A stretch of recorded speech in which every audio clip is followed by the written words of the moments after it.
Update ko lang kayo sa mga tanim kong gulay.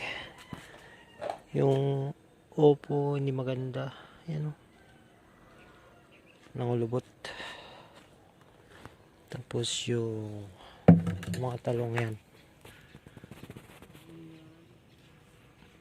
meron na siyang bulaklak. Ayan, pechay malapit na rin anihin.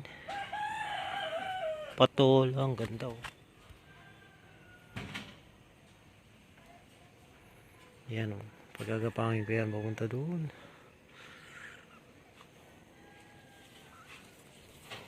Tapos yung laurel natin, meron tayong tanim na laurel. Yan o. Tapos kamatis, may bunga na din.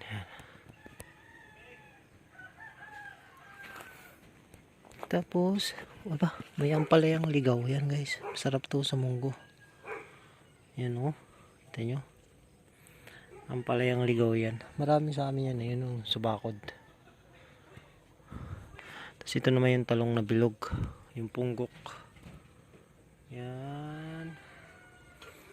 Tapos ito yung sili, panigang saka tari.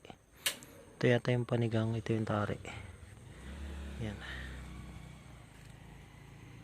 Tapos may pechay pa dito saka talong. Talbos ng kamote meron din. Dami yun doon. Ayun, may pechay pa doon. Ito pwede nang anihin. May manok, pantinola. Yan o, pantinola. Ito pwede na to.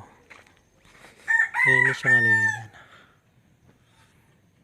Natural yan guys, walang spray.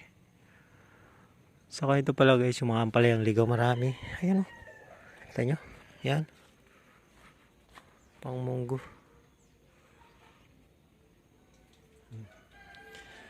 Yan lang guys, marami ding malunggay dito. Yan.